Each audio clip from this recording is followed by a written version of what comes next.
ನಮಸ್ತೆ ವೀಕ್ಷಕರೇ, ನೀವು ನೋಡ್ತಾ ಇದ್ದೀರಾ ಮಹಾ ಕುಂಭಮೇಳ ವಿಶೇಷ ಕಾರ್ಯಕ್ರಮಕ್ಕೆ ಸ್ವಾಗತ. ನಾನು ಪ್ರವೀಣಿ ದಾಸ್. ವೀಕ್ಷಕರೇ, ನಿಮಗೆಲ್ಲ ಗೊತ್ತಿರೋ ಹಾಗೆ ಮಹಾ ಕುಂಭಮೇಳ ನಡೀತಾ ಇದೆ. ಈ ವರ್ಷ ನಡೀತಾ ಇರುವಂತಹ ಕುಂಭಮೇಳ ಬಹಳ ವಿಶೇಷ ಮತ್ತು ವಿನೂತನ. ಯಾಕೆ ಅಂತ ಹೇಳಿದ್ರೆ 144ನೇ ಮಹಾ ಕುಂಭಮೇಳ ನಡೀತಾ ಇದೆ. ನಮಗೆಲ್ಲ ಗೊತ್ತಿರೋ ಹಾಗೆ ಪ್ರತಿ 12 ವರ್ಷಕ್ಕೆ ಒಮ್ಮೆ ಕುಂಭಮೇಳ ನಡೆಯುತ್ತೆ. ಈ ವರ್ಷ 144ನೇ ಕುಂಭಮೇಳ ನಡೀತಾ ಇದೆ. ಸೊ ಪ್ರಯಾಗ್ರಾಜ್ನಲ್ಲಿ ನಡೀತಾ ಇರುವಂತಹ ಈ ಕುಂಭಮೇಳದ ವಿಶೇಷತೆ ಏನು, ಹಾಗೆ ಕುಂಭಮೇಳ ಅಂದ್ರೆ ಎಷ್ಟು ವರ್ಷಕ್ಕೊಮ್ಮೆ ಸರಿಯಾಗಿ ನಡೆಯುತ್ತೆ, ಇದರ ವಿಶೇಷತೆ ಏನು, ಹಾಗೆ ಇದರ ಹಿನ್ನೆಲೆ ಏನು, ಇತಿಹಾಸದಲ್ಲಿ ಇದರ ಪುರಾಣಗಳಲ್ಲಿ ಇದರ ಇತಿಹಾಸ ಏನು ಹೇಳುತ್ತೆ, ಹಾಗೆ ಕುಂಭಮೇಳ ಹುಟ್ಟುಕೊಂಡಿದ್ದು ಹೇಗೆ, ಇದು ಆರಂಭವಾಗಿದ್ದು ಹೇಗೆ, ಇದರ ಇತಿಹಾಸ ಏನು, ಕತೆ ಏನು, ಇದೆಲ್ಲ ವಿಚಾರ ಕುರಿತಾಗಿ ಒಂದಷ್ಟು ಮಾಹಿತಿಯನ್ನ ಇವತ್ತಿನ ಸಂಚಿಕೆಯಲ್ಲಿ ನಾವು ನಿಮಗೆ ನೀಡ್ತಾ ಹೋಗ್ತೀವಿ. ಈ ಎಲ್ಲ ಮಾಹಿತಿಯನ್ನು ನೀಡಲಿಕ್ಕೆ ಇವತ್ತು ನಮ್ಮೊಟ್ಟಿಗೆ ಇದ್ದಾರೆ ಆಧ್ಯಾತ್ಮಿಕ ಚಿಂತಕರಾಗಿರುವಂತಹ ನಾಗರಾಜ್ ನಕ್ಷತ್ರಿಯವರು. ಮೊದಲನೇದಾಗಿ ಅವರನ್ನ ಕಾರ್ಯಕ್ರಮಕ್ಕೆ ಬರಮಾಡ್ಕೊಳ್ಳೋಣ. ಗುರುಗಳೇ ನಮಸ್ತೆ, ಕಾರ್ಯಕ್ರಮಕ್ಕೆ ಸ್ವಾಗತ. ಕೃತಜ್ಞತೆಗಳು. ಗುರುಗಳೇ, ಮಹಾ ಕುಂಭಮೇಳ ನಡೀತಾ ಇದೆ. ಅದಕ್ಕಿಂತ ಮುಂಚಿತವಾಗಿ ಕುಂಭಮೇಳ ಅಂತ ನಡೆಯುತ್ತೆ ಪ್ರತಿ 12 ವರ್ಷಕ್ಕೆ ಒಮ್ಮೆ ಅಂತ ಜನಸಾಮಾನ್ಯರಿಗೆ ಗೊತ್ತಿರುವಂಥದ್ದು. ಈ ಕುಂಭಮೇಳ ಅಂದ್ರೆ ಏನು, ಯಾಕೆ ನಡೆಯುತ್ತೆ, ಇನ್ನು ನಾಗಸಾಧುಗಳಿಗೆ ಇದು ಬಹಳ ವಿಶೇಷವಾದಂಥ ದಿನ, ಇದರ ಹಿನ್ನೆಲೆ ಏನು? ಒಂದು ಒಳ್ಳೆಯ ಧಾರ್ಮಿಕ ಉತ್ಸವಕ್ಕೆ ಜಗತ್ತಿನ ದೃಷ್ಟಿಕೋನದಲ್ಲಿ ಇವತ್ತು ಭಾರತ ಸಾಕ್ಷಿಯಾಗ್ತಾ ಇರುವಂತಹ ಒಂದು ಪರ್ವಕಾಲದಲ್ಲಿ ನಾವಿದ್ದೇವೆ. ಸಾಮಾನ್ಯವಾಗಿ ಜಗತ್ತು ಭಾರತವನ್ನ ನೋಡುವಂತಹ ದೃಷ್ಟಿಕೋನ ಅಂತ ಬಂದಾಗ ಮುಖ್ಯವಾಗಿ ವೈವಿಧ್ಯಮಯವಾದಂತಹ ಒಂದಷ್ಟು ಜೀವನ ಕ್ರಮ ಹೇಳುವಂತಹದ್ದು ಭಾರತದ್ದು. ಈ ನೆಲೆಯಲ್ಲಿ ಭಾರತವನ್ನ ದೃಷ್ಟಿಸುವಂತಹದ್ದು ಜಗತ್ತು. ಅದರಲ್ಲಿಯೂ ಒಂದಷ್ಟು ವೇದಾಂತ ದೃಷ್ಟಿಕೋನ ಅಂತಂದ್ರೆ ಫಿಲಾಸಫಿಯ ಚಿಂತನೆಯಲ್ಲಿ ಭಾರತ ಮುಂಚೂಣಿಯಲ್ಲಿ ಇರುವಂತಹದ್ದು ಜಗತ್ತಿನ ದೃಷ್ಟಿಯಲ್ಲಿ. ಇದು ಇವತ್ತಿಗೆ ಸೀಮಿತವಾದ ವಿಷಯ ಅಲ್ಲ. ಗತಕಾಲ ಅಥವಾ ಪ್ರಾಚೀನ ಕಾಲದಿಂದಲೂ ಕೂಡ ಭಾರತವನ್ನ ಒಂದು ಡಿಫರೆಂಟ್ ಆಂಗಲ್ನಲ್ಲಿ ಕಾಣುವಂತಹದ್ದು ಈ ಕಾರಣಕ್ಕೇನೆ. ಅಂದ್ರೆ ಇದರ ಒಳಗಡೆ ಬಹಳ ದೊಡ್ಡ ಜ್ಞಾನ ಅಡಗಿದೆ ಅನ್ನುವಂತಹದ್ದು ಪರದೇಶಿಗರಿಗೆ ಗೊತ್ತಿದೆ, ನಮಗೆ ಗೊತ್ತಿಲ್ಲ. ಬಹಳಷ್ಟು ಸಂದರ್ಭಗಳಲ್ಲಿ ಅದು ಆಡು ಭಾಷೆಯಲ್ಲಿ ಹೇಳೋದಿದ್ರೆ ನಮ್ಮ ಮನೆಯ ಔಷಧ ನಮಗೆ ಜೀರ್ಣಿಸೋದಿಲ್ಲ ಅಂತ ಹೇಳ್ತೀವಲ್ಲ, ಅದೇ ರೀತಿಯಲ್ಲಿ ನಮ್ಮ ಜ್ಞಾನ ಅದು ನಮಗೆ ಚಿಕ್ಕದಾಗಿ ಕಾಣುತ್ತೆ. ನಾವು ಮಾಡಿದ ಕೆಲಸಗಳು ಅದು ನಮಗೆ ಚಿಕ್ಕದಾಗಿ ಕಾಣುತ್ತೆ, ಪಕ್ಕದಲ್ಲಿರುವವರಿಗೆ ಅದು ದೊಡ್ಡ ಕೆಲಸವಾಗಿ ಕಾಣುತ್ತೆ. ಹಾಗೇನೆ ಭಾರತವನ್ನ ಬೇರೆ ಬೇರೆ ದೇಶಗಳು ಬಹಳ ದೊಡ್ಡ ಜ್ಞಾನದ ಒಂದು ಕೇಂದ್ರ ಅನ್ನುವ ನೆಲೆಯಲ್ಲಿ ಕಾಣುವಂತಹದ್ದು ನಾವು ಕಾಣ್ತಾ ಇರುವಂತಹ ಸತ್ಯ, ಅದು ನಿತ್ಯ ಸತ್ಯ. ಈ ಹಿನ್ನೆಲೆಯಲ್ಲಿ ನಾವು ಇವತ್ತು ಈ ಕುಂಭಮೇಳ ಒಂದು ಬೃಹತ್ ಆಗಿರತಕ್ಕಂತಹ ಧಾರ್ಮಿಕ ಉತ್ಸವದ ಒಂದು ಪರ್ವಕಾಲದಲ್ಲಿ ನಾವಿದ್ದೇವೆ. ಈ ಉತ್ಸವ ಯಾವ ಕಾಲಘಟ್ಟದಲ್ಲಿ ಆರಂಭ ಆಯಿತು ಅಥವಾ ಇದಕ್ಕೆ ಇತಿಹಾಸದ ವ್ಯಾಖ್ಯಾನಗಳೇನಿದ್ದಾವೆ, ಅದು ವೈದಿಕ ಇತಿಹಾಸವೋ ಅಥವಾ ಪುರಾಣದ ಇತಿಹಾಸವೋ, ಜೊತೆಯಲ್ಲಿ ಈ ಉತ್ಸವಕ್ಕೆ ಸಂತ ಸಮುದಾಯವೇ ಬೃಹತ್ ಪ್ರಮಾಣದಲ್ಲಿ ತನ್ನನ್ನು ತಾನು ತೊಡಗಿಸಿಕೊಳ್ಳುತ್ತೆ ಯಾಕೆ, ಮತ್ತೆ ಈ ಉತ್ಸವ ಕೇವಲ 4 ಕ್ಷೇತ್ರದಲ್ಲಿ ಮಾತ್ರ ಯಾಕೆ ನಡೀತಾ ಇದೆ, ಅಥವಾ ಈ ಉತ್ಸವದಲ್ಲಿ ನಾವುಗಳು ಭಾಗಿಗಳಾಗುವುದರಿಂದ ನಮಗಾಗಬಹುದಾದಂತಹ ಲಾಭಗಳಾದ್ರೂ ಏನು, ಪಾರಮಾರ್ಥಿಕವಾದಂತಹ ಲಾಭ ಏನು, ಜೊತೆಯಲ್ಲಿ ಪ್ರಾಕ್ಟಿಕಲಿಟಿಯಲ್ಲಿ ಆಗುವ ಲಾಭಗಳೇನು. ಇದಕ್ಕೆ ಇತಿಹಾಸದ ಚಿಂತನೆಗಳಿದ್ದಾವೆ, ಮತ್ತೆ ಇದಕ್ಕೆ ವೇದಾಂತದ ಚಿಂತನೆಗಳಿದ್ದಾವೆ, ಇದಕ್ಕೆ ಸಾಂಸ್ಕೃತಿಕವಾದಂತಹ ಚಿಂತನೆಗಳಿದ್ದಾವೆ. ಈ ಎಲ್ಲ ದೃಷ್ಟಿಕೋನದಲ್ಲಿ ಈ ಉತ್ಸವವನ್ನು ಗಮನಿಸಿದಾಗ ನಮಗೊಂದು ಜ್ಞಾನ ಪ್ರಾಪ್ತಿ ಆಗ್ತದೆ ಹೇಳುವಂತಹದ್ದು ನನ್ನ ನಂಬಿಕೆ.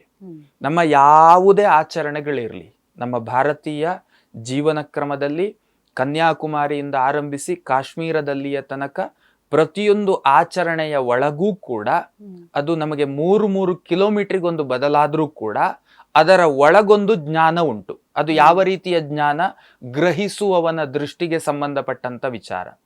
ನಾವು ಈ ಒಂದು ರಿಚುವಲ್ ಅಂತ ಹೇಳುವಂಥದ್ದೇನಿದೆ ಅದನ್ನ ಫಾಲೋ ಮಾಡುವಲ್ಲಿ ನಮಗೇನು ಲಾಭ ಇಲ್ಲ ಅನ್ನುವ ದೃಷ್ಟಿಯಲ್ಲಿ ಗಮನಿಸಿದರೆ ಅಲ್ಲಿ ಏನೂ ಲಾಭ ಇಲ್ಲ. ಅಥವಾ ನಮ್ಮ ಆಂತರಿಕ ಬೆಳವಣಿಗೆಯೋ ಅಥವಾ ಭೌತಿಕವಾದ ಬೆಳವಣಿಗೆಯೋ ಇದು ಅಸಾಧ್ಯ ಅನ್ನುವ ಭಾವದಿಂದ ನಾವು ಅದನ್ನು ಗಮನಿಸಿದ್ರೆ ಅದು ಅಸಾಧ್ಯವೇ ಆಗಿ ಹೋಗಿಬಿಡ್ತದೆ. ಅದರಿಂದ ನಮಗೆ ಎಲ್ಲವುದೂ ಸಾಧ್ಯ ಅನ್ನುವ ಭಾವದಿಂದ ನೀವು ಅದನ್ನು ಗಮನಿಸಿದ್ರೆ ನಿಮಗೆ ಅದರಿಂದ ಎಲ್ಲವುದೂ ಸಾಧ್ಯ. ಅಂತಂದ್ರೆ ಯದ್ಭಾವಂ ತದ್ಭವತಿ ಅಂತ ಗೀತೆಯ ವಚನ ಏನುಂಟು ಅದು ಸತ್ಯ ಅಂತ ಹೇಳುವುದು ನನ್ನ ಉತ್ತರ ವೇದಾಂತದ ದೃಷ್ಟಿಯಲ್ಲಿ. ಈ ಉತ್ಸವವನ್ನ ನಾವು ಗಮನಿಸುವಾಗ ಇದಕ್ಕೊಂದು ಇತಿಹಾಸ ಹೇಳುವಂತಹದ್ದು ಬಹಳ ಸುದೀರ್ಘವಾದಂತಹ ಇತಿಹಾಸ ಇದೆ ಅಂತ ಹೇಳುವಂತಹದ್ದು ನಮಗೆ ಪುರಾಣಗಳ ಒಂದು ಮಾಹಿತಿಗಳ ಪ್ರಕಾರ ನಮಗೆ ಸಿಗುತ್ತಾ ಹೋಗ್ತದೆ. ಸಾಮಾನ್ಯವಾಗಿ ಇದಕ್ಕೊಂದು ಖಗೋಳದ ಕನೆಕ್ಟಿವಿಟಿ ಇದೆ. ಕುಂಭಮೇಳ ಯಾವಾಗ ಜರುಗತ್ತೆ ಅಂತಂದ್ರೆ 12 ವರ್ಷಕ್ಕೊಮ್ಮೆ ನಡೆಯುವಂತಹ ಕುಂಭಮೇಳವನ್ನ ಪೂರ್ಣ ಕುಂಭಮೇಳ ಅಂತ ಸಂಬೋಧನೆ ಮಾಡಲಾಗುತ್ತೆ. ಈ ಪೂರ್ಣ ಕುಂಭಮೇಳ ಏನಿದೆ ಇದು 12 ವರ್ಷಕ್ಕೊಮ್ಮೆ ಜರುಗತ್ತೆ. ಇದಕ್ಕೊಂದು ಖಗೋಳದ ವಿದ್ಯಮಾನ ಸಾಕ್ಷಿಯಾಗುತ್ತದೆ. ಖಗೋಳದ ವಿದ್ಯಮಾನ ಅಂತಂದ್ರೆ ಏನು? ನಮಗೆ ಆಕಾಶಕಾಯ, ಈ ಆಕಾಶಕಾಯದ ಭೂಮಿಯನ್ನ ಸುತ್ತುವರಿಯುವಂತಹ ಗ್ರಹಗಳು, ಈ ಗ್ರಹಗಳನ್ನ ಕೇಂದ್ರವಾಗಿರಿಸಿಕೊಂಡಂತೆ ಈ ಕುಂಭಮೇಳ ಹೇಳುವಂತಹದ್ದಕ್ಕೆ ದಿನವನ್ನ ನಿರ್ಣಯ ಮಾಡಲಾಗುತ್ತೆ ಅನ್ನುವಂಥದ್ದು ಇತಿಹಾಸ. ಹೇಗೆ?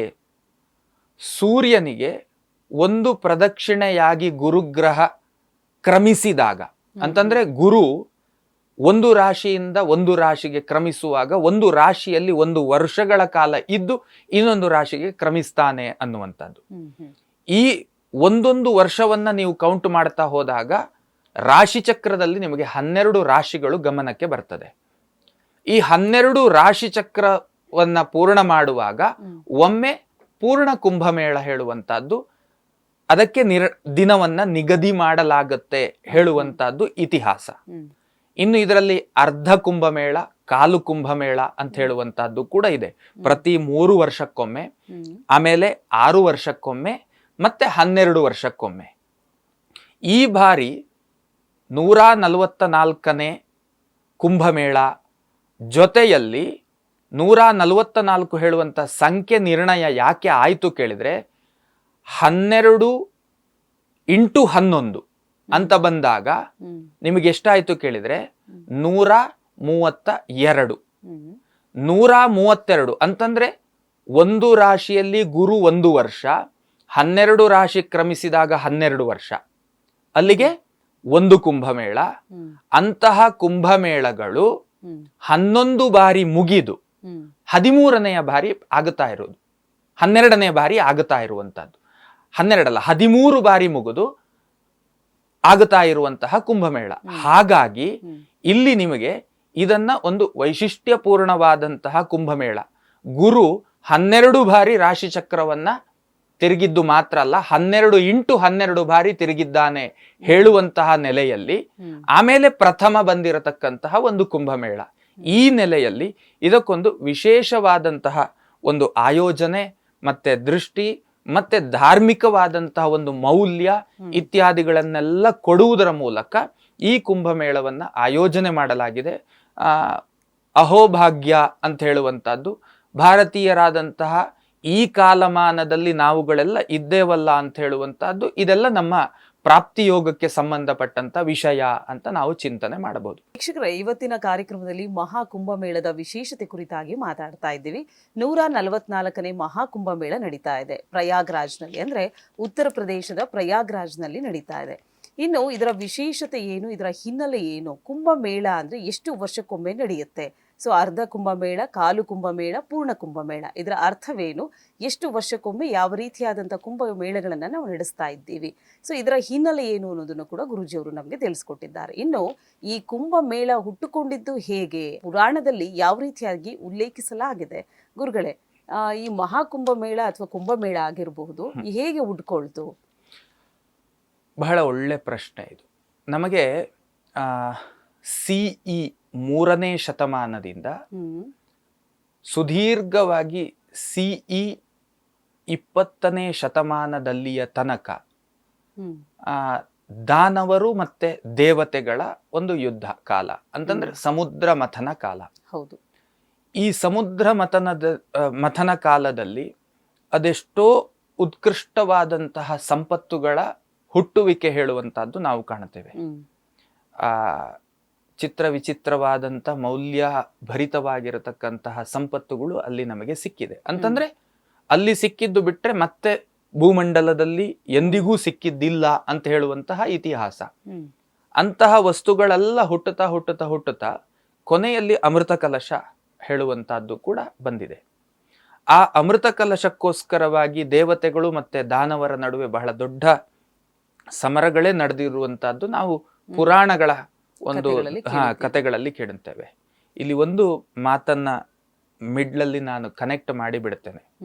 ಪುರಾಣಗಳನ್ನ ಎಷ್ಟರ ಮಟ್ಟಿಗೆ ಸ್ವೀಕಾರ ಮಾಡಬೇಕು ಅಂತ ಹೇಳುವುದ್ರ ಬಗ್ಗೆ ಪ್ರಶ್ನೆ ಹಾಕುವಂತಹ ಒಂದು ವ್ಯವಸ್ಥೆ ಇದೆ ಇವತ್ತಿನ ದಿವಸ. ಅಂದ್ರೆ ವೈಜ್ಞಾನಿಕ ದೃಷ್ಟಿಕೋನದಲ್ಲಿ ಅದೆಲ್ಲ ಕಲ್ಪನೆಗೆ ಸಂಬಂಧಪಟ್ಟಂತಹ ಕಥೆಗಳಾಗಿ ಹೇಳುವಂತಹದ್ದೆಲ್ಲ ಮಾತುಗಳಲ್ಲಿ ಬರುವಂತ ವಿಚಾರ. ಪುರಾಣಗಳು ಹೇಗೆ ಸತ್ಯ ಅಥವಾ ಶಾಸ್ತ್ರಗಳು ಹೇಗೆ ಸತ್ಯ, ಯಾವಾಗಲೂ ಕೂಡ ನಾವು ಅದನ್ನು ಗಮನಿಸುವ ದೃಷ್ಟಿಕೋನಗಳು ನಾಳೆಯ ದಿವಸ ಇನ್ನೊಂದು 100 ವರ್ಷಕ್ಕೆ ನಾವುಗಳು ಕೂಡ ಕತೆಗಳಾಗಬಹುದು. ದೃಷ್ಟಿಸಿದಂತಹ ಮಾತ್ರಕ್ಕೆ ನಾವು ಅದು ವೈಜ್ಞಾನಿಕ ಅಂತ ನಾವು ಸೀಮಿತಕ್ಕೆ ಬರುವುದಿದ್ರೆ ನಮ್ಮ ಹಿರಿಯರೆಲ್ಲ ಕತೆಗಳಾಗಿ ಬಿಡ್ತಾರೆ.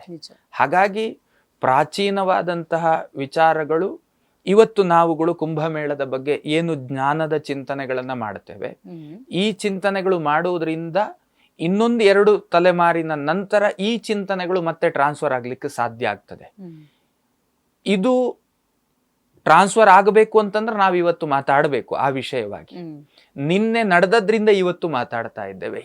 ಈ ನೆಲೆಯಲ್ಲಿ ಪುರಾಣಗಳಲ್ಲಿ ಅದೆಷ್ಟೋ ಕವಿಯ ಮತ್ತೆ ಸಾಹಿತ್ಯಿಕವಾದಂತಹ ಸೌಂದರ್ಯ ಮಾನಸಿಕತೆ ಇದ್ದಂಥವರು ಪುರಾಣಗಳಲ್ಲಿಯೋ ಅಥವಾ ಇನ್ನಿತರ ಯಾವುದೋ ಕತೆಗಳಲ್ಲಿ ಒಂದಷ್ಟು ತನ್ನದ್ದಾದಂಥ ನಾಲೆಜ್ಗಳನ್ನ ಆಡ್ ಮಾಡಲಿಲ್ಲ ಅಂತ ನಾನು ಹೇಳೋದಿಲ್ಲ. ಅಲ್ಲಿ ಖಂಡಿತ ಆಡ್ ಆನ್ ಇದ್ದೇ ಇದೆ. ಆದ್ರೆ ಕ್ರೀಮ್ ಏನಿರುತ್ತೆ, ಅದರ ಸಾರಾಂಶ ಏನಿರುತ್ತೆ, ಅದಕ್ಕೆ ಧಕ್ಕೆ ಬರಬಹುದಾದಂತಹ ವಿಷಯಗಳನ್ನ ಅಲ್ಲಿ ಆಡ್ ಮಾಡ್ಲಿಕ್ಕೆ ಸಾಧ್ಯ ಇಲ್ಲ. ಆ ನೆಲೆಯಲ್ಲಿ ಪುರಾಣವನ್ನ ನಾವು ಸಾಕ್ಷಿಯಾಗಿಟ್ಟುಕೊಂಡಂತೆ ಈ ಸಮುದ್ರ ಮಥನ ಕಾಲದಲ್ಲಿ ಬಂದಂತ ಅಮೃತ ಕಲಶ ಏನಿದೆ, ಆ ಕಲಶವನ್ನ ಮೋಹಿನಿ ರೂಪದಲ್ಲಿದ್ದಂತಹ ಭಗವಂತ ಅದನ್ನ ಹಿಡಿದು ಸಂಚಾರ ಮಾಡುವಂತಹ ಕಾಲಘಟ್ಟದಲ್ಲಿ ಆ ಅಮೃತದ ಬಿಂದು ಬಿದ್ದಂತಹ 4 ಕ್ಷೇತ್ರಗಳು, ಅದು ಪ್ರಯಾಗರಾಜ್, ಅದಾದ ಮೇಲೆ ಹರಿದ್ವಾರ, ಅದಾದ ಮೇಲೆ ನಾಸಿಕ್, ಅದಾದ ಮೇಲೆ ಉಜ್ಜಯಿನಿ. ಈ 4 ಕ್ಷೇತ್ರಗಳಲ್ಲಿ ಆ ಅಮೃತದ ಬಿಂದು ಹೇಳುವಂತಹದ್ದು ಬಿದ್ದಿದೆ ಹೇಳುವಂತ ಒಂದು ಇತಿಹಾಸ. ಈ ಹಿನ್ನೆಲೆಯಲ್ಲಿ ಈ ಕ್ಷೇತ್ರಗಳನ್ನ ಈ ಕುಂಭಮೇಳದ ಒಂದು ಆಯೋಜನೆಗಾಗಿ ನಿರ್ಣಯಿಸಲ್ಪಟ್ಟಿದ್ದಾರೆ ಇತಿಹಾಸದ ಪ್ರಕಾರ. ಇದೊಂದು ನಮಗೆ ಗಮನಕ್ಕೆ ಬರಬಹುದಾದಂತಹ ವಿಷಯ. ಇನ್ನೊಂದು ವಿಚಾರ ಏನು ಕೇಳಿದ್ರೆ, ನಮ್ಮ ವೈದಿಕ ಪರಂಪರೆಯ ರಕ್ಷಣಾ ವ್ಯವಸ್ಥೆಯಲ್ಲಿ ಬಂದಂತಹ ಮೊದಲ ಆಚಾರ್ಯತ್ರಯರಲ್ಲಿ ಮೊದಲ ಆಚಾರ್ಯರು ಆದಿಶಂಕರಾಚಾರ್ಯರು. ಸಾಮಾನ್ಯವಾಗಿ ನಮ್ಮ ದೇಶ ಇವತ್ತೂ ಕೂಡ ಒಂದು ಏನು ಸಂಸ್ಕಾರಯುತವಾದಂತಹ ಜೀವನಕ್ಕೆ ಸಾಕ್ಷಿಯಾಗುತ್ತಾ ಇದೆ, ಸಂಸ್ಕಾರಯುತವಾದಂತಹ ಜೀವನದಿಂದಲೇ ಜಗತ್ತಿನ ಆಕರ್ಷಣೆಗೆ ಒಳಪಡ್ತಾ ಇದ್ದೇವೆ ಅನ್ನುವ ಭಾವನೆಗೆ ಬರುವುದಿದೆ, ಅಥವಾ ಉತ್ಕೃಷ್ಟವಾದಂತಹ ವೈಜ್ಞಾನಿಕ ದೃಷ್ಟಿಕೋನಗಳುಳ್ಳಂತಹ ಜ್ಞಾನದ ಒಂದು ಬೇಸ್ ನಮ್ಮ ದೇಶದಲ್ಲಿ ಇದೆ ಅನ್ನುವ ಕಾರಣಕ್ಕೆ ನಾವು ಹೇಗೆ ಗುರುತಿಸಲ್ಪಡ್ತಾ ಇದ್ದೇವೋ ಅದರ ಪೂರ್ಣ ಕ್ರೆಡಿಟ್ಸ್ ಏನಿದೆ ಅದು ಆಚಾರ್ಯತ್ರಯರಲ್ಲಿ ಪ್ರಥಮ ಆಚಾರ್ಯರಾಗಿರ್ತಕ್ಕಂಥ ಆದಿಶಂಕರಾಚಾರ್ಯರಿಂದ ಆರಂಭಿಸಿಕೊಂಡಂತೆ ಅದು ಅವರಿಗೆ ಸಲ್ಲಲ್ಪಡ್ತದೆ ಅನ್ನೋದು ನನ್ನ ಭಾವನೆ. ಕಾರಣ ಇಷ್ಟ, ಇವತ್ತು ನಾವು ವೇದದ ಬಗ್ಗೆ ಮಾತಾಡ್ತೇವೆ ಅಂತಂದ್ರೆ ವೇದವನ್ನ ಅವರು ಉಳಿಸಿದ್ರಿಂದ, ವೇದವನ್ನ ಅನುಕರಣೆ ಮಾಡುವುದಕ್ಕೆ ಅವಕಾಶ ಮಾಡಿಕೊಟ್ಟದ್ರಿಂದ ನಾವು ವೇದದ ಬಗ್ಗೆ ಮಾತಾಡ್ತೇವೆ. ಯಾವುದೋ ಒಂದು ಅಸ್ತಿತ್ವ ಇರುವಂತಹ ವಸ್ತು ವಿಷಯಗಳನ್ನ ಯಾರೋ ಒಬ್ಬ ರಕ್ಷಣೆ ಮಾಡಿದ್ರಿಂದ ಇವತ್ತು ನಾವು ಅದನ್ನ ಹಿಡಿದು ಕ್ಯಾರಿ ಮಾಡಿಕೊಂಡು ಮುಂದೆ ಹೋಗ್ಲಿಕ್ಕೆ ಸಾಧ್ಯ ಆಗುತ್ತಾ ಇದೆ. ಈ ನೆಲೆಯಲ್ಲಿ ಆದಿಶಂಕರರು ದೇಶದಲ್ಲಿ ಒಂದು ಐಕ್ಯತೆ, ನಾವಿವತ್ತು ಗಣಪತಿ ಉತ್ಸವ ಅಂತ ಬಂದಾಗ ಬಾಲಗಂಗಾಧರನಾಥ್ ತಿಲಕರ ಬಗ್ಗೆ ಯೋಚನೆ ಮಾಡ್ತೇವೆ. ಯಾಕೆ ಕೇಳಿದ್ರೆ ನಮ್ಮ ಸಮಾಜ ಒಗ್ಗಟ್ಟಿನಿಂದ ಮುಂದೆ ಹೋಗಬೇಕು, ಇಲ್ಲಿ ಭೇದಗಳನ್ನ ಬಿಟ್ಟಂತೆ ಒಂದು ಉತ್ಸವದಲ್ಲಿ ಎಲ್ಲರೂ ಕೂಡ ಪಾಲ್ಗೊಳ್ಳಬೇಕು. ಈ ನೆಲೆಯಲ್ಲಿ ಅವರ ಥಾಟ್ ಅನ್ನ ನಾವು ಕಾಣ್ತೇವೆ. ಅದರಂತೆ ಅದರ ಪೂರ್ವದಲ್ಲಿ ಶಂಕರರ ಚಿಂತನೆ, ಅಖಂಡ ಭಾರತ ಒಂದು ಉತ್ಸವದಲ್ಲಿ ಭಾಗಿಯಾಗಬೇಕು, ಅಖಂಡ ಭಾರತದ ಸನ್ಯಾಸ ಪರಂಪರೆ ಅಥವಾ ಸನ್ಯಾಸ ಪಂಥ ಏನಿದೆ ಅದು ಒಂದು ಉತ್ಸವದಲ್ಲಿ ಭಾಗಿಯಾಗಬೇಕು. ಈ ಹಿನ್ನೆಲೆಯಲ್ಲಿಯೂ ಕೂಡ ಆದಿಶಂಕರರು 13 ಅಖಾಡಗಳನ್ನ ಮಾಡಿದ್ದಾರೆ. 13 ಅಖಾಡಗಳು. ಅದರಲ್ಲಿ 13ರಲ್ಲಿ 7 ಶೈವ ಪಂಥದ ಅಖಾಡ, ಇನ್ನು 3 ವೈಷ್ಣವ ಪಂಥದ ಅಖಾಡ, ಇನ್ನು 3 ಉದಾಸೀನ ಪಂಥದ ಅಖಾಡ ಅಂತ ಮಾಡಿದ್ದಾರೆ. ಒಟ್ಟಿಗೆ 13 ಪಂಥ. 7 + 3 + 3. ಈ 3 ಪಂಥದ 13 ಅಖಾಡದ ಅಷ್ಟೂ ಜನ ಸನ್ಯಾಸಿಗಳು ಈ ಉತ್ಸವದಲ್ಲಿ ಪಾಲ್ಗೊಳ್ತಾರೆ. ಅವರಿಗೆ ಇದು ಶ್ರೇಷ್ಠವಾದ ಉತ್ಸವ ಅನ್ನುವಂತಹ ಒಂದು ತೀರ್ಮಾನಕ್ಕೆ ಬಂದು, ಅಂತಂದ್ರೆ ಒಂದು ಒಗ್ಗಟ್ಟಿನ ಮಂತ್ರ ಹೇಳುವಂತಹದ್ದು ಅವಶ್ಯಕತೆ ಇದೆ. ಆ ದೃಷ್ಟಿಕೋನದಲ್ಲಿ ಅಂದ್ರೆ ದೇಶದ ಮೇಲೆ, ನಮ್ಮ ಸಂಸ್ಕೃತಿಯ ಮೇಲೆ ಏನೋ ಒಂದು ಆಗಿಬಿಡ್ತದೆ ಅನ್ನುವ ಕಾರಣಕ್ಕೆ ನಾವು ಜಾಗೃತರಾಗಿರಬೇಕು ಅಂತ ಅರ್ಥ ಅಲ್ಲ. ನಮ್ಮ ಸಂಸ್ಕೃತಿಯನ್ನ ಬಿಂಬಿಸುವುದರ ಜೊತೆಗೆ ನಮ್ಮ ಸಂಸ್ಕೃತಿಯನ್ನ, ನಮ್ಮ ಜ್ಞಾನವನ್ನ ಜಗತ್ತಿನಾದ್ಯಂತ ಪಸರಿಸುವುದರ ಜೊತೆಗೆ ಜ್ಞಾನಕ್ಕೆ, ಅದಕ್ಕೆ ಯಾವುದೇ ಅಂಟುಗಳಿಲ್ಲ ಅಂತ. ಯಾವುದೇ ಜ್ಞಾನಗಳಾಗಿರ್ಲಿ, ಅದು ಪ್ಯೂರಿಟಿಯಿಂದ ಕೂಡಿದ್ದಾಗ ಆ ಜ್ಞಾನವನ್ನ ಯಾವ ಜೀವಿಯೂ ಬೇಕಾದ್ರೂ ಸ್ವೀಕಾರ ಮಾಡಬಹುದು. ಜೀವಿ ಅನ್ನುವುದರ ತಾತ್ಪರ್ಯ ಏನು ಕೇಳಿದ್ರೆ, ಮನುಷ್ಯ ಜೀವಿಯಲ್ಲಿ ಭೇದಗಳಿದ್ದಾವೆ, ಆ ಭೇದಗಳನ್ನ ಇಲ್ಲದೆ ಅದನ್ನ ಸ್ವೀಕಾರ ಮಾಡಬಹುದು ಅಂತ. ಕೆಲವು ಜ್ಞಾನ ಕೆಲವರಿಗೆ ಸ್ವೀಕಾರಾರ್ಹವಾಗತ್ತೆ, ಕೆಲವು ಜ್ಞಾನಗಳಿಗೆ ಸ್ವೀಕಾರಾರ್ಹ ಆಗುವಂತಹ ಜೀವಯೋಗ್ಯತೆಯೇ ಇರೋದಿಲ್ಲ. ಈ ನೆಲೆಯಲ್ಲಿ ಆ ಭೇದಗಳನ್ನ ಚಿಂತನೆ ಮಾಡಿ ಈ 13 ಅಖಾಡದವರು ಒಂದು ಕಡೆಯಲ್ಲಿ ಸೇರಿ ಒಂದು ಉತ್ಸವವನ್ನ ಜ್ಞಾನ ಪ್ರಸಾರಕ್ಕಾಗಿ ಆಚರಿಸಬೇಕು ಅನ್ನುವಂತಹ ಒಂದು ಉತ್ಕೃಷ್ಟವಾದಂತಹ ಚಿಂತನೆಯನ್ನ ಇಟ್ಟುಕೊಂಡಂತೆ ಆದಿಶಂಕರರು ಇದಕ್ಕೆ ಒಂದು ಚಾಲನೆಯನ್ನ ಕೊಟ್ಟರು ಹೇಳುವಂತಹದ್ದು ನಮಗೆ ಕಾಣುವಂತಹ ಇನ್ನೊಂದು ರೀತಿಯ ಇತಿಹಾಸ. ಸ್ವತಂತ್ರ ಭಾರತ ನಂತರದಲ್ಲಿ, ಸ್ವತಂತ್ರ ಭಾರತ ಯಾವಾಗ ಸ್ವಾತಂತ್ರ್ಯ ಸಂಗ್ರಾಮ ಆಯಿತು, ಅದಾದ ಮೇಲೆ ಬೈ ಕಾನ್ಸ್ಟಿಟ್ಯೂಷನ್ ರಚನೆ ಆದ ಮೇಲೆ 1954ರಲ್ಲಿ ಮೊದಲ ಕುಂಭಮೇಳ ಹೇಳುವಂತಹದ್ದು ಆಗಿದೆ ಹೇಳುವಂತಹದ್ದು ನಮಗೆ ಇತಿಹಾಸದಲ್ಲಿ ಕಾಣುವಂತಹದ್ದು. ಒಟ್ಟಾರೆಯಾಗಿ ಇದಕ್ಕೆ ಇತಿಹಾಸದ ಸಾಕ್ಷಿ ಹೇಳುವಂತಹದ್ದು ಮತ್ತೆ ಸಮುದ್ರ ಮಥನವನ್ನ ನಾವು ಬಹಳ ಮುಖ್ಯವಾಗಿ ಗಮನಿಸುವಂತಹ ಒಂದು ಈವೆಂಟ್ ಅದು. ನಮ್ಮ ದೇವತೆಗಳು, ದಾನವರು ಮತ್ತೆ ದುಷ್ಟತೆ ಮತ್ತೆ ಶಿಷ್ಟತೆಯ ಒಂದು ಏನು ತಿಕ್ಕುವಿಕೆಯಿಂದ ಹುಟ್ಟಿಕೊಳ್ಳುವಂತಹ ವಿಷಯಗಳು, ಅದರ ಬಗ್ಗೆ ನಾವು ಎಷ್ಟು ಗಂಭೀರವಾಗಿ ಗಮನಿಸ್ತೇವೋ ಆ ಕಾಲಘಟ್ಟದ ಒಂದು ಕನೆಕ್ಟಿವಿಟಿ ಹೇಳುವಂತಹದ್ದು, ಸಂಬಂಧ ಹೇಳುವಂತಹದ್ದು ಈ ಕುಂಭಮೇಳಕ್ಕೆ ಇರುವುದರಿಂದ, ಮತ್ತೆ ಅಮೃತ ಕಲಶದ ಬಿಂದುಗಳು ಈ ಜಾಗದಲ್ಲಿ ಬಿದ್ದಿರುವುದರಿಂದ ಈ ಜಾಗದ ಸ್ನಾನಗಳು ಅಥವಾ ತಪಸ್ಸುಗಳು ಅದು ಪರಮ ಪವಿತ್ರ. ಅಥವಾ ಮನುಷ್ಯ ನಿತ್ಯ ಆನಂದದ ಚಿಂತನೆಯಲ್ಲಿ ಇರಬೇಕು ಅಂತ. ಇಹ ಜನ್ಮ ಹೇಳುವಂತಹದ್ದು ಇದು ಸುಖ ದುಃಖಗಳಿಂದ ಕೂಡಿದ್ದು. ಸುಖ ಉಂಟು ಅಂತಂದ್ರೆ ಅದರ ನೆಕ್ಸ್ಟ್ ಅಲ್ಲಿ ದುಃಖ ಇದೆ ಅಂತ ಅರ್ಥ.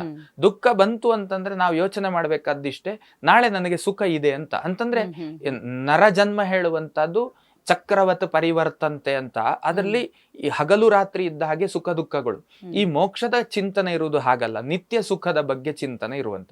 ಹಾಗಾಗಿ ಸಾಧಕ ಮತ್ತೆ ಸಾರ್ಥಕ್ಯದ ಬದುಕು, ಸಾಧಕತನದ ಬದುಕು, ಸಾರ್ಥಕ್ಯದ ಬದುಕು ನಿರೀಕ್ಷೆ ಮಾಡುವಂತಹ ಅಲ್ಪ ಜೀವರಾಶಿಗಳು ಕಮ್ಮಿ ಪ್ರಮಾಣದ ಜನಗಳು ಈ ಜ್ಞಾನ ಸಂಪಾದನೆ, ಪ್ರಾರಬ್ಧ ಕರ್ಮದಲ್ಲಿ ಪುಣ್ಯಗಳು ಇದ್ದದ್ದೇ ಹೌದಾದ್ರೆ ಇಹ ಜನ್ಮದಲ್ಲಿ ವಿರಾಗದ ಮನೋಭಾವ ಬಂದು, ವೈರಾಗ್ಯದ ಮಾನಸಿಕತೆಗೆ ಬಂದು ಈ ಸಾರ್ಥಕತೆ ಮತ್ತೆ ಸಾಧಕತನದ ಜೀವನಗಳಿಗೆ ಮುಖ ಮಾಡ್ತಾರೆ. ಅದನ್ನ ಗಮನಿಸುವಾಗ ನನಗೆ ಸ್ವಲ್ಪ ಅಲ್ಪ ಪ್ರಮಾಣದ ಜನಗಳು ಅಂತ ನಾನೇನು ಕೋಟ್ ಮಾಡಿದೆ, ಈ ಸಂದರ್ಭದಲ್ಲಿ ನಮಗದು ಸುಳ್ಳು ಅಂತ. ಅಲ್ಪ ಪ್ರಮಾಣ ಅಲ್ಲ, ಬೃಹತ್ ಪ್ರಮಾಣದಲ್ಲಿ ಸಂತರನ್ನ ನಾವು ಕಾಣ್ತೇವೆ ಈ ಕುಂಭಮೇಳದಲ್ಲಿ. ಅಂತಂದ್ರೆ ವಿರಾಗದ ಮಾನಸಿಕತೆಗೆ ಬರುವುದಕ್ಕೆ ಬಹಳ ದೊಡ್ಡ ಪ್ರಮಾಣದ ಜನಸಂಖ್ಯೆ ಇದೆ ನಮ್ಮ ದೇಶದಲ್ಲಿ ಅನ್ನುವಂಥದ್ದು ನಮ್ಮ ಗಮನಕ್ಕೆ ಬರುವುದು ಇಂತಹ ಸಂದರ್ಭಗಳಲ್ಲಿ ಮಾತ್ರ. ಅದು ಈ ಕುಂಭಮೇಳದಲ್ಲಿ, ಮಹಾಕುಂಭಮೇಳದಲ್ಲಿ ಅದು ಸಾಕ್ಷಿಯಾಗುತ್ತಾ ಇದೆ. ಹಾಗಾಗಿ ಕುಂಭಮೇಳಕ್ಕೆ ಇನ್ನು ವೈಜ್ಞಾನಿಕವಾದಂತಹ ದೃಷ್ಟಿಕೋನ ಇಲ್ಲವ ಕೇಳಿದ್ರೆ, ನಾನು ಪ್ರಥಮದಲ್ಲಿ ನಿಮಗೆ ಅದನ್ನ ಹೇಳಿದೆ. ಗುರುಗ್ರಹ ಒಂದು ರಾಶಿಯಲ್ಲಿ 1 ವರ್ಷಗಳ ಕಾಲ ಇದ್ದು, ಅದೇ ರೀತಿಯಲ್ಲಿ 12 ರಾಶಿಗಳನ್ನ ಪರಿಕ್ರಮಣ ಮಾಡಿದಂತಹ ಒಂದು ಸಂದರ್ಭದಲ್ಲಿ ಪೂರ್ಣ ಕುಂಭಮೇಳ ಹೇಳುವಂತಹದ್ದು ಜರುಗುತ್ತೆ. 6 ರಾಶಿ ಪರಿಕ್ರಮಣ ಮಾಡಿದಾಗ ಅರ್ಧ ಕುಂಭಮೇಳ ನಡೆಯುತ್ತೆ. 3 ರಾಶಿ ಪರಿಕ್ರಮ ಮಾಡಿದಾಗ ಅಲ್ಲಿ ಕಾಲು ಭಾಗದ ಕುಂಭಮೇಳ ನಡೆಯುತ್ತೆ. ಕುಂಭಮೇಳದಲ್ಲಿ ಪಾಲ್ಗೊಳ್ಳುವಿಕೆಯಿಂದ ನಮಗೆ ಮೋಕ್ಷ ಸಿದ್ಧಿಯ ಫಲವನ್ನ ಶಾಸ್ತ್ರ ಹೇಳುತ್ತದೆ. ಮೋಕ್ಷದ ಕಲ್ಪನೆಯನ್ನ ನಾವು ಹೇಗೆ ಮಾಡ್ತೇವೆ ಅನ್ನೋದು ಬಹಳ ಮುಖ್ಯ.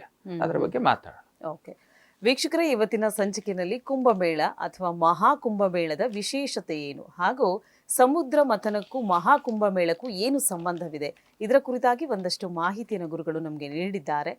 ಇನ್ನೇನು ಅಂತ ಹೇಳಿದ್ರೆ ಮಹಾಕುಂಭಮೇಳದ ಇನ್ನೊಂದಷ್ಟು ವಿಚಾರಗಳನ್ನು ತಿಳಿಸ್ತೀವಿ. ಅದಕ್ಕಿಂತ ಮುಂಚಿತವಾಗಿ ಕಾರ್ಯಕ್ರಮದಲ್ಲಿ ಪುಟ್ಟದೊಂದು ವಿರಾಮ.